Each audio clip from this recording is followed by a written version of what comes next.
आज हम बात कर रहे हैं मल मास की, जो कि पुरुषोत्तम मास जिसको परमात्मा ने नाम दिया है। इस साल ये 17 मई से शुरू हुआ था, जो कि 21 जून तक चलेगा। और इसके रिगार्डिंग मैंने ग्रुप में पोस्ट भी डाली थी कि मल मास कैसे बनता है, उसके पीछे क्या साइंस है चंद्र मास और सूर्य मास को लेके। एक क्वेश्चन आता है हर किसी के मन में कि परमात्मा को प्रसन्न करने का सबसे सरल उपाय क्या है। सबसे सिंपल मैं बताता हूं। जो संसार ने त्याग दिया है उसको गले लगा लो। जो संसार की नजर में अशुभ है उसे ही तुम सभी शुभ मान लो। जो संसार को मलिन लगता है उसमें तुम परमात्मा को खोजो। बड़ी अजीब बात है कि जिसने सबको छोड़ दिया उसको हम कैसे एक्सेप्ट करें। लेकिन परमात्मा वहीं मिलता है जहां संसार की भीड़ नहीं जाती। आज हम उसी महीने की बात कर रहे हैं जिसे संसार ने मल कहा, जिसे त्याग दिया, जिसे अशुभ बताया, उसे मल मास का नाम दिया। लेकिन इसके पीछे एक चमत्कार है। जिसे संसार ने ठुकराया, जिसे लोगों ने ठुकराया, उसे स्वयं भगवान विष्णु ने अपना नाम दिया और वह महीना बन गया पुरुषोत्तम मास। लेकिन सबसे पहले हमें यह समझना होगा ये महीना है क्या। जब तक नींव नहीं समझेंगे तो दीवारें समझ नहीं आएगी। हम सब समय के भीतर जीते हैं। सुबह होती है, शाम होती है, महीना बदलता है, ऋतुएं बदलती है। हम ये सोचते हैं कि ये सब हमारे लिए ही हो रहा है, लेकिन ऐसा नहीं है। ये सब ब्रह्मांड की एक अपनी लय है। सब कुछ इन ऑर्डर में हो रहा है। हमारी सांस सूर्य की एक गति है। सूर्य एक राशि से दूसरी राशि में जाता है हर महीने। जब वो एक राशि से दूसरी राशि में प्रवेश करता है उस क्षण सूर्य संक्रांति होती है। यह हर महीने होता है, आप सभी को पता भी होगा। जब सूर्य मकर राशि में प्रवेश करता है तो मकर संक्रांति आती है। और जब वो मेष राशि में प्रवेश करता है तो मेष संक्रांति हर महीने की जिस जिस राशि में प्रवेश कर रहा है वो इस संक्रांति आती है। हर महीने सूर्य एक नई राशि में कदम रखता है, एक नई दिशा, नई ऊर्जा। लेकिन हर 3 वर्ष में एक बार ऐसी स्थिति आती है जब पूरे एक महीने में सूर्य किसी भी नई राशि में प्रवेश नहीं करता। है ना अद्भुत खगोलीय घटना। वह ठहरा रहता है, राशि नहीं बदलती, संक्रांति होती ही नहीं, वह ठहरा रहता है। अब खगोलीय भाषा में इसे अधिक मास कहेंगे। किसी दूसरी भाषा में इसको मल मास का नाम दे दिया।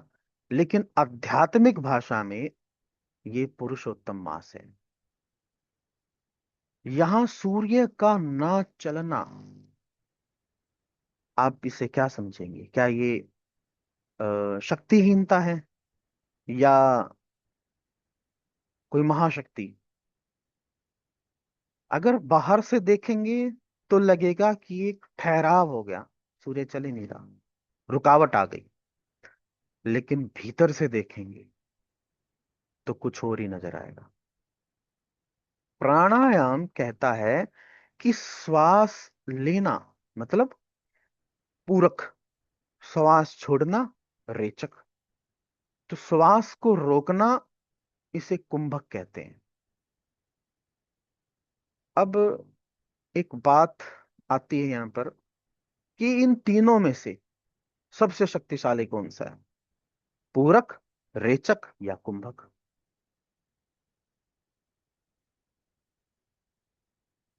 योग शास्त्र कहता है कुंभक, रोकना। जब श्वास रुकती है तो भीतर एक ठहराव आता है।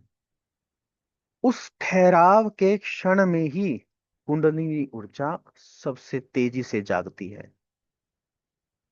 उस ठहराव के क्षण में ही व्यक्ति सबसे अधिक सचेत होता है। उस शून्य के असि तत्व का रहस्य खुलता है। और जो मल मास है, ये ब्रह्मांड का कुंभक है।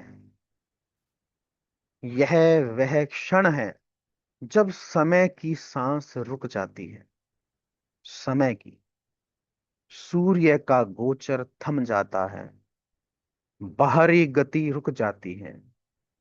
जब बाहर सब रुक जाता है तो भीतर की गति क्या होती है? भीतर की ऊर्जा जब बाहर बिखरती रहती थी, भीतर की ऊर्जा जब बाहर बिखरती रहती थी, वह एकत्रित होने लगती। जो पहले भीतर की ऊर्जा बाहर बिखरती थी, अब वो एकत्रित हो रही है। जैसे नदी का पानी है, जब उस पे बांध बनता है तो एक शक्ति बन जाता है। वैसे ही जब बाहरी गति रुकती है, भीतर की शक्ति संचित होती है। इसलिए इस महीने की गई साधना का फल सामान्य महीने में जो करते हैं उससे कई गुना अधिक बताया है। अब आप इसे कोई धार्मिक अंधविश्वास ना समझें। ये इस अंधविश्वास को दूर करने के लिए ही इस कहानी को बता जा रहा हूं मैं आपको। ये ब्रह्मांड के ऊर्जा विज्ञान की बात है। अब संसार ने, लोगों ने इसको मल मास क्यों कहा? क्योंकि सबकी अपनी भाषा है। लोग हर चीज को उपयोगिता से नापते हैं कि भी इसमें मुझे क्या मिलेगा। लोग पूछते हैं मुझे क्या मिलेगा इस महीने, क्योंकि इस महीने तो विवाह नहीं होते, गृह प्रवेश, मुंडन, यज्ञोपवीत संस्कार, ठीक है, इस तरह ये नहीं होते। लोग ये सोचते हैं कि अरे इस महीने में कुछ नहीं होता, ये महीना तो बेकार है, मलिन है, नाम दे दिया इसको मलमास। जो महीना सांसारिक कार्यों के लिए नहीं है, वह आत्मा के लिए। जो बाहरी उत्सवों के लिए नहीं है, वह भीतरी जागरण के लिए है। भौतिक निर्माण के लिए नहीं, वह हमारी आत्मिक शुद्धि के लिए है।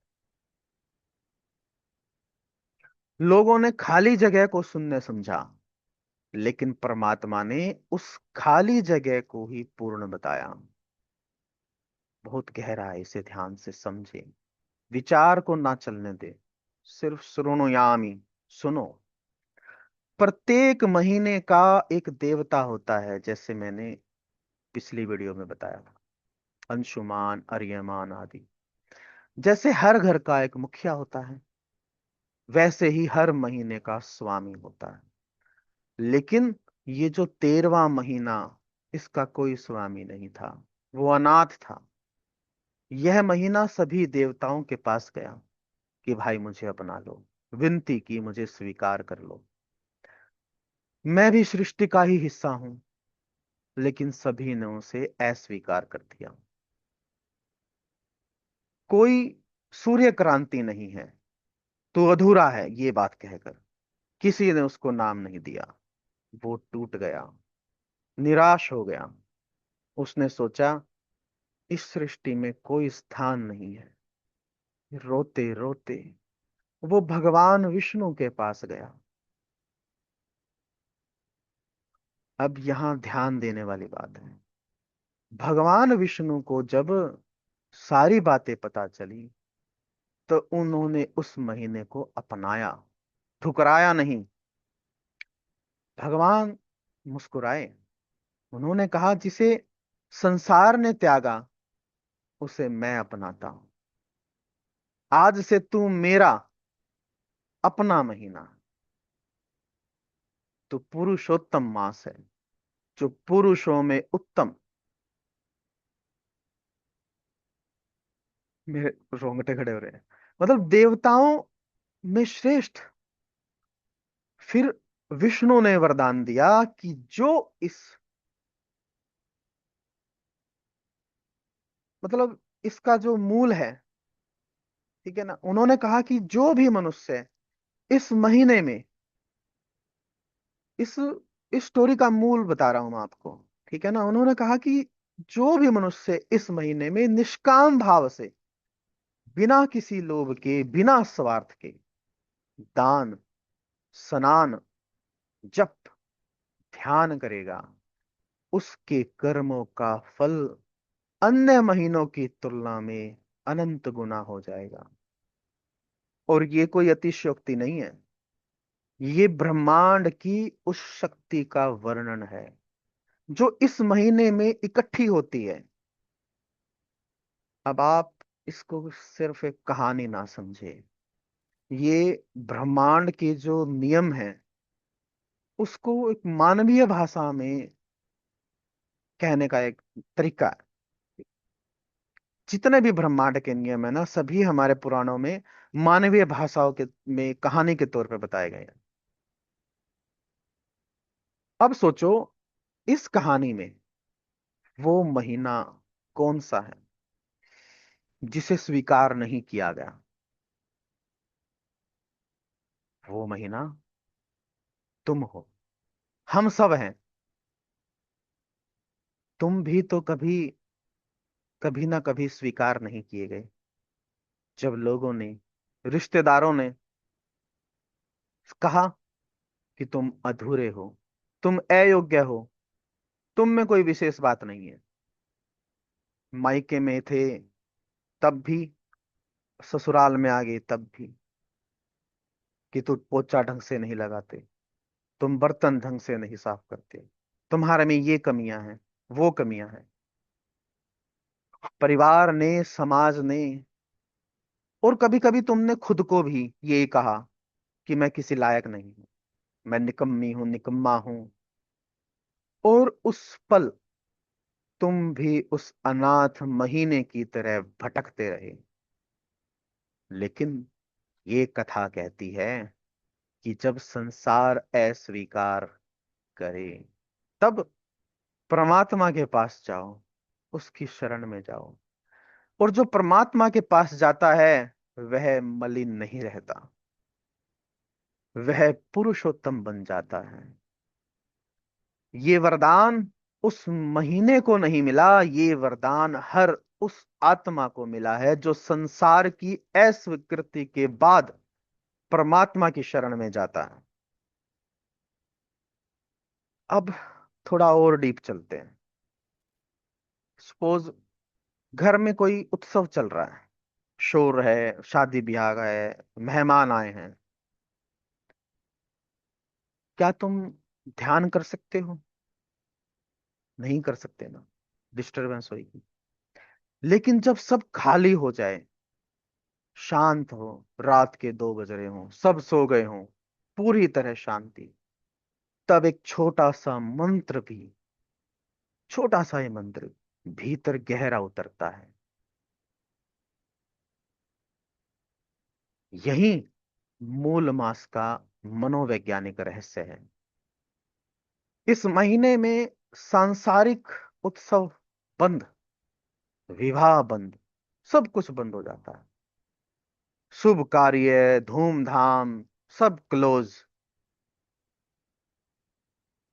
मन को बाहर खींचने वाली जितने भी संसारिक हलचल है वो कम हो जाती है। और जब बाहर की व्यवस्था कम होती है, मन स्वाभाविक रूप से भीतर की ओर मुड़ने लगता है। योग में इसे प्रवृत्ति से निवृत्ति की ओर कहते हैं। प्रवृत्ति मतलब बाहर की दौड़, संसार में लगे रहना। निवृत्ति मतलब भीतर की यात्रा, स्वयं में डूबना। मल मास एक तरह से प्रकृति का निमंत्रण है, प्रवृत्ति से निवृत्ति की ओर। और जब मनुष्य इस निमंत्रण को स्वीकार करता है तो उसकी सारी आत्मिक शुद्धि, भीतर का जागरण शुरू हो जाता है। यदि तुम इस वक्त भौतिक सुख की तरफ भागते हो, मैं इस पार्टिकुलर टाइम की बात कर रहा हूं जो पुरुषोत्तम मास है, अगर इस वक्त भौतिक सुख की तरफ भागते हो, धन, यश, कीर्ति, सफलता, ठीक है ना, तो इट मीन्स तुम ब्रह्मांड की उस लय के विरुद्ध जा रहे हो, नदी की धारा के विरुद्ध बह रहे हो। और अगर तुम इस वक्त ध्यान करते हैं, मंत्र जाप करते हैं, आत्मज्ञान की तरफ बढ़ते हैं, तो हम उसी लय में बहने लगते हैं, ब्रह्मांड की लय में।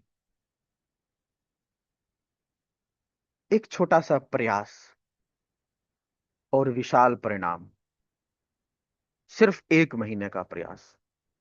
इसलिए कहा गया है कि इस महीने में एक जप, एक दान, एक स्नान हजारों का फल देता है। हमारे ऋषि मुनि यही कहते चले गए, लेकिन हमने उसको अंधविश्वास से जोड़ लिया। ये अंधविश्वास नहीं है, यह अनुनाद का विज्ञान है, जिसको रेजोनेंस बोलते हैं, रेजोनेंस रूटेड हार्ट जो हम कर रहे हैं।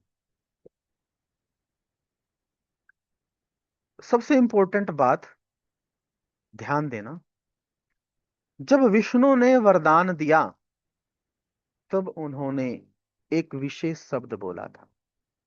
क्या? निष्काम भाव से, बिना किसी कामना के। बट ये बहुत कठिन है, और ये ही इस पूरे विज्ञान का रहस्य भी है।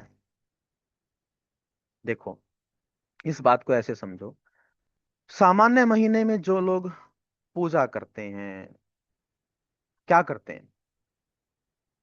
मुझे मेरे बेटे का ये हो जाए, मुझे धन चाहिए, मेरा घर बन जाए, ठीक है, मेरी प्रमोशन हो जाए, स्वास्थ्य के लिए तरह तरह से, ठीक है, मैं किसी पेपर में पास हो जाऊं। तो ये सकाम पूजा है, कामना के साथ। वैसे इसमें कुछ बुरा नहीं है, क्योंकि हम मानव है, ये मानवीय गुण है, ठीक है, वी आर ह्यूमन बींग्स। लेकिन जब तुम कामना के साथ मांगते हो तो पूजा एक सौदा बन जाती है। परमात्मा की को हम दुकानदार की तरह देखते हैं। जैसे, भाई मेरा ये काम हो जाए तो मैं स्वामनी बनाऊं, लगाऊं, मैं प्रसाद चढ़ाऊं, माता रानी में चुनरी चढ़ाऊं, तुम भी मुझे कुछ दे दो। ये प्रेम नहीं है, ये व्यापार है। लेकिन निष्काम भाव, बिना किसी अपेक्षा के पूजा, अनकंडीशनल लव, जो हमारी मेंटर डॉक्टर संगीता जी जिस राह पे हमें ले जा रही है, विशुद्ध प्रेम, बिना किसी मांग के जप, बिना किसी स्वार्थ के दान, ये बड़ा ही दुर्लभ है। और यही सबसे शक्तिशाली है। जब भीतर कोई कामना नहीं होगी, मन तभी शांत होगा, और शांत मन के द्वारा ही साधना सीधी परमात्मा से जुड़ेगी। जैसे आपने देखा होगा, किसी तालाब सरोवर में पानी हिल रहा है, जो चंद्रमा का प्रतिबिंब वो साफ नहीं दिखाई देता, शांत पानी में ही दिखाई देता है। ऐसे ही जब मन शांत हो तो परमात्मा का प्रतिबिंब स्पष्ट दिखता है। निष्काम भाव उस शांत मन की ही स्थिति है। ध्यान से समझो, निष्काम भाव, उस शांत मन की ही स्थिति है, वो जो विशुद्ध प्रेम है, तभी मन शांत होगा। ये केवल एक महीने की यात्रा नहीं है, मतलब उस पुरुषोत्तम मास की ही यात्रा नहीं है, ये प्रत्येक मनुष्य की यात्रा है। हम सब उस मल मास की तरह ही जन्म लेते हैं, लोगों की नजरों में मलिन है। कोई गरीब घर में जन्मा, कोई रोग से ग्रसित है जन्म के साथ ही। आपने देखा होगा, किसी के हृदय में छेद है, किसी की एक किडनी नहीं है, ठीक है। कोई ऐसे परिवार में जन्मा जहां कोई प्रेम ही नहीं है, सबका बिहेवियर रूडली बोल रहे हैं। तो संसार ने क्या कहा, तुम अधूरे हो, और हम मान भी लेते हैं।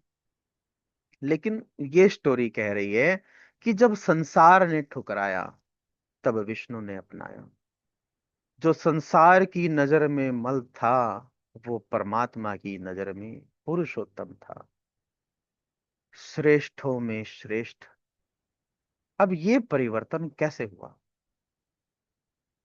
बाहर से कुछ नहीं बदला, उस महीने की खगोलीय स्थिति वही रही, लेकिन परमात्मा ने अपना नाम दे दिया। तुम भी, हम सब ऐसे ही पुरुषोत्तम बन सकते हैं। हमें भी ये नाम मिल सकता है, पुरुषोत्तम। परमात्मा की शरण में जाओ, निष्काम भाव से, उसके सामने हम झुकते हैं।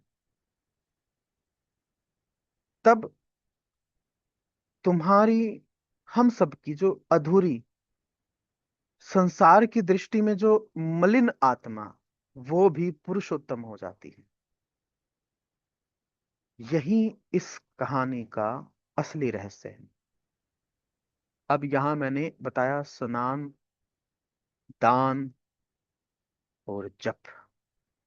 स्नान शरीर की शुद्धि के लिए है, शरीर माध्यम है, शरीर माध्यम है। अब माध्यम ही शुद्ध नहीं होगा, तो ऊर्जा का प्रवाह बाधित होगा, ऊर्जा फ्लो नहीं करेगी। ब्रह्म मुहूर्त में ठंडे जल से स्नान, शरीर को साधना के लिए तैयार करना, यही जागरण का पहला कदम है। अब जैसे किसी को आधी व्याधि है, रोग से ग्रसित है, ठीक है, तो वो कैसे अपने आप को शुद्धि करे? अब हमारे शास्त्रों में शुद्धि का मंत्र बताया गया है। ओम मैं पवित्र है, पवित्रो वा सर्वावस्था गतोपि वा, यह समृत पुंडरीकाक्ष स बाह्य भयंतर है शुचि। मतलब सिर्फ पुंडरीकाक्ष भगवान का नाम लेने से, ठीक है, बाहर और भीतर की शुद्धि हो जाती है। जो हमारे प्रेमानंद जी महाराज कहते हैं, नाम जप, ठीक है। थोड़े से जल के छींटे अपने ऊपर हम कर लें, ठीक है ना, और इस मंत्र का उच्चारण कर लें, परमात्मा का नाम ले लें, ठीक है ना, तो उससे भी जो है ना एक तरह से शुद्धि हो जाती है। या फिर कोई स्नान कर सकता है तो अच्छी बात है, ठीक है ना, वो आपको तय करना है। अंदर से आवाज आएगी कि मैं शुद्धता फील कर रहा हूं या नहीं करता। अब बात आती है दान, ठीक है ना। दान क्या है? वो मन की शुद्धि करता है, मैं को कमजोर करता है। जब तुम देते हो बिना अपेक्षा के, मेरा और पराये की जो दीवार है वो थोड़ी सी झड़ जाती है, थोड़ी टूट जाती है। जब दीवार टूटेगी तो क्या होगा? हृदय एक्सपेंड होगा। वही जो हम वृक्ष के साथ दोस्ती कर रहे हैं, विशुद्ध प्रेम जो हम सीख रहे हैं, ठीक है ना, हार्ट बढ़ेगा। जो हमारी डॉक्टर संगीता जो हमें बता रही है, ठीक है ना, विस्तृत हृदय में ही परमात्मा का वास होता है, ठीक है। देखो कितनी गूढ़ रहस्य है जो मैम हमें समझा रही है, ठीक है ना, और हम सीख भी रहे हैं। और इत्तेफाक की बात है कि पुरुषोत्तम मास में ही सीख रहे हैं। अब तीसरी बात आती है जप। वो क्यों है? आत्मा की शुद्धि के लिए। मंत्र केवल शब्द नहीं है, मंत्र ध्वनि है, तरंगे हैं। मंत्र भीतर के, जो हमारे भीतर के जो कंपन है उसको बदल देता है। ये मेरा खुद का अनुभव है। जब निरंतर किसी मंत्र को ध्यान से जपते हैं, निष्काम भाव से, निष्काम भाव बार बार आ रहा है, तो मंत्र का कंपन भीतर के कंपन के साथ रेजोनेंस करता है। वही रेजोनेंस फिर से आ गया। ठीक है। उसी अनुनाद में चेतना उठती है। ये तीन द्वार हैं: शरीर, मन और आत्मा की शुद्धि। अब ये तो हो गया कि इस महीने क्या करें। अब बात आती है इस महीने क्या ना करें। फल की चाह के साथ साधना नहीं करनी। ये मत सोचो कि मैं मंत्र जाप करूंगा तो मेरा ये रोग ठीक हो जाए, वो मेरा काम बन जाए। ठीक है ना। ये मत सोचो कि दान देने से मेरा व्यापार बढ़ जाए, स्नान करने से मेरी किस्मत बदल जाए। अगर इस तरह सोचते हो तो आपने इस महीने की शक्ति को समझा ही नहीं। क्योंकि जैसे ही फल की चाह आती है, वैसे ही तुम्हारी साधना सौदे में बदल जाती है। वही गीता ज्ञान, फल की इच्छा। साधना सौदे में बदल गई, सौदा कर लिया। और परमात्मा कभी सौदा नहीं करता। परमात्मा केवल, केवल समर्पण, प्रेम, निष्काम भाव ही समझता है। वही विशुद्ध प्रेम,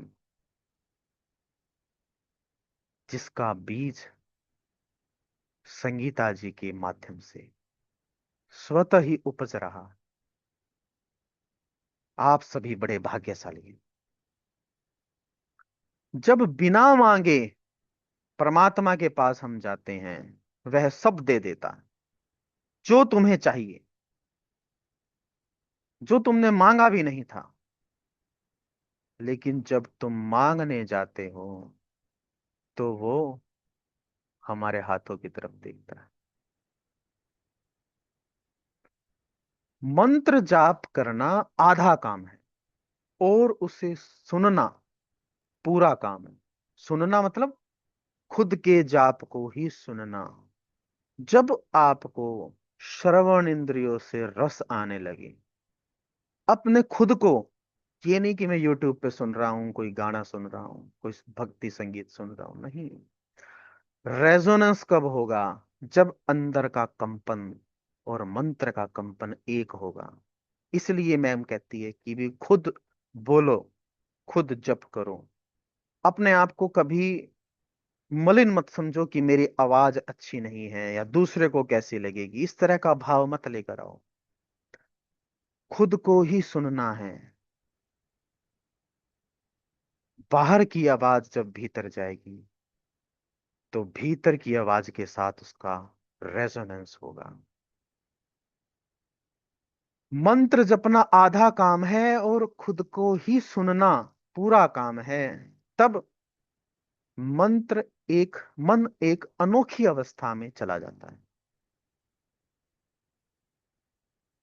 और वही अवस्था जहां बाहर भीतर का परमात्मा मिटने लगता है, उसी क्षण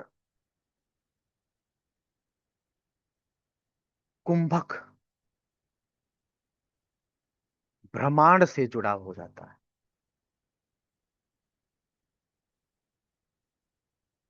समझ रहे हो बात?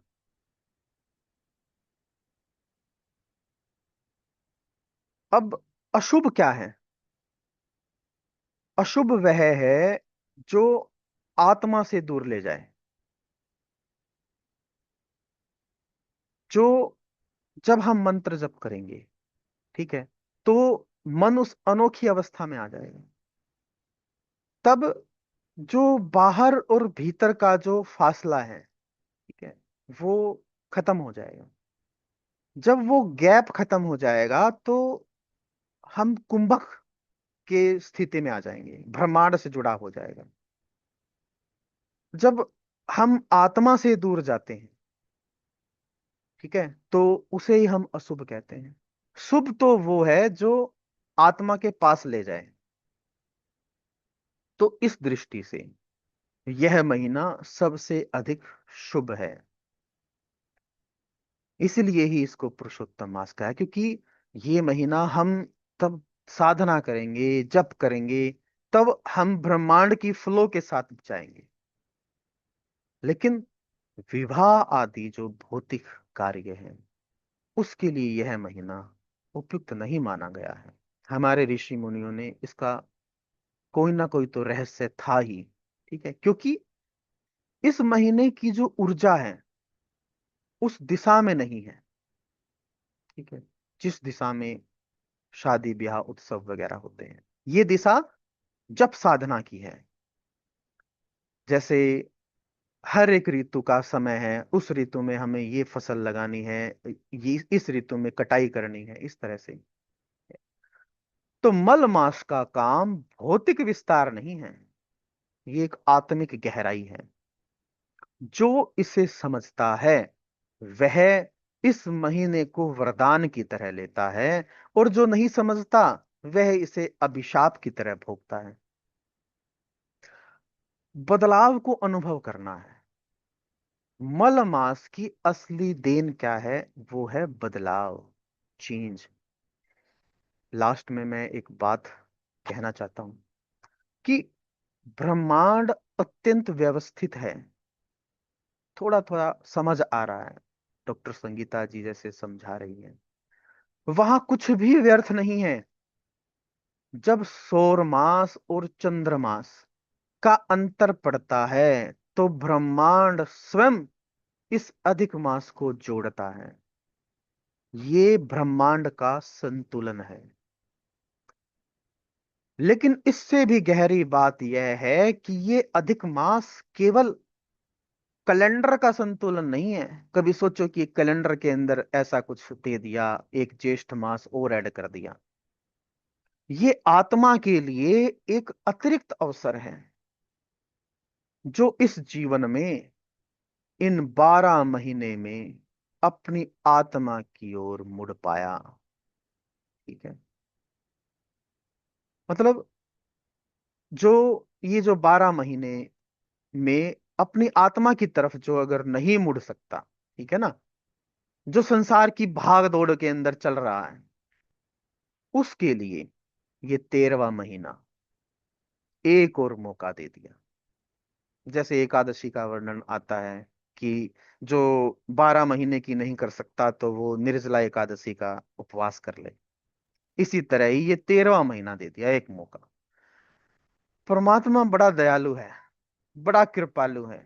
वो सब जानता है कि ये मनुष्य जो है ये भटक जाता है, इसलिए वह कुछ वर्षों में, मतलब 3 साल में एक बोनस दे देता है। बोनस मिलता है ना, ठीक है, एक ये बोनस महीना है।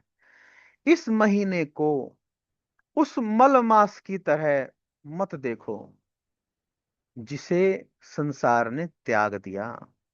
इसे पुरुषोत्तम मास की तरह देखो जिसे परमात्मा ने अपनाया।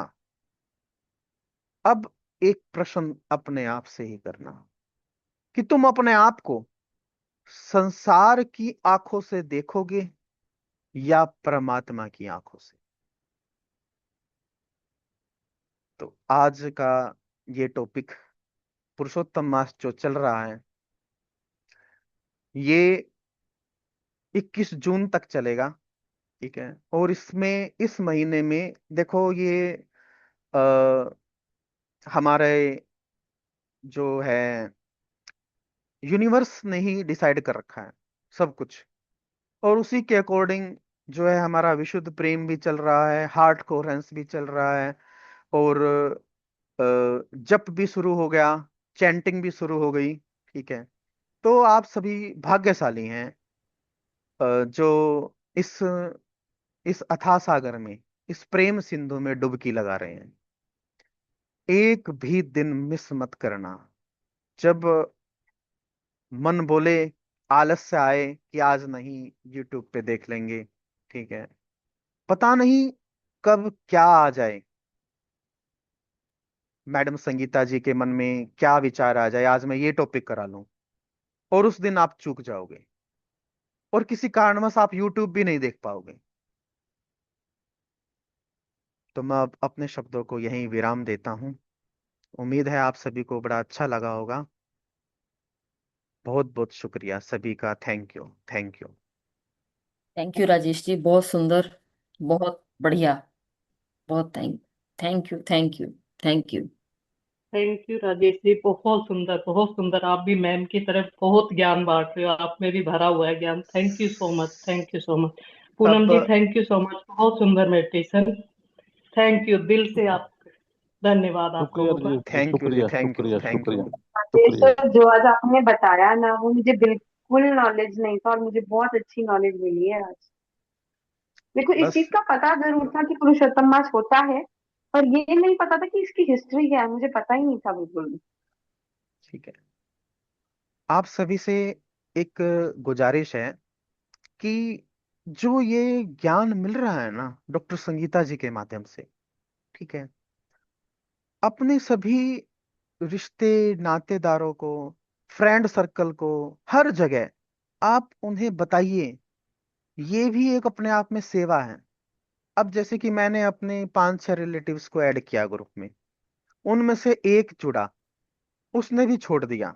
हमारा काम, पत्री जी यही कहते हैं कि भी हमारा काम है कि बताना, जब हमें पता चल गया, ठीक है, कि भाई रियल साधना ये है, ठीक है, और फिर हम ये सोचे कि चलो कोई बात नहीं, जो है ना मेरे तक ही सीमित रहे, या फिर मुझे क्या जरूरत है किसी को कुछ कहने की। हमारा जब अंदर से आना चाहिए कि भाई ये बात यहाँ मिल रही है, इस व्यक्ति को भी पता चल जाए तो अच्छी बात है। सिर्फ कहना है, जबरदस्ती नहीं करनी। उसकी सोल ट्रिगर करेगी तो हो सकता है वो आपके माध्यम से जुड़ जाए। अब जैसे कि मुझे मेडिटेशन का नहीं पता था, मुझे पूनम जी ने बताया, ठीक है, और मैं जुड़ गया। पूनम जी ने ही मेरे को जो है संगीता मैम से जोड़ा, ठीक है ना, और मैं जुड़ गया। तो कुछ नहीं पता किसी का, किसी की सोल ट्रिगर करे या ना करे, ये सब सोल का प्लान है, ठीक है। और जब हम अपने मन को ही संकुचित करके बैठ जाएं कि भाई पड़ा रहने दे, मेरे को क्या है, ठीक है, मैं तो कर ही रहा हूं, मैं तो कर ही रही हूँ, ठीक है, वहां पर फिर वो हार्ट श्रिंक हो जाएगा। तो बताएं, कोई जुड़ता है तो ठीक है, ना जुड़े तो ठीक है, ठीक है, लेकिन अपनी यात्रा करते रहें, निरंतर आगे बढ़ते रहें। ठीक है जी, सभी का थैंक यू। बहुत बहुत शुक्रिया। मीटिंग एंड कर देते हैं। हाँ जी। Thank you। और सभी के कोई क्वेश्चन है तो उनको डायरी में लिखिए, ठीक है, जब मैम आएगी संडे को क्वेश्चन आंसर में, तब मैम से पूछना, ठीक है।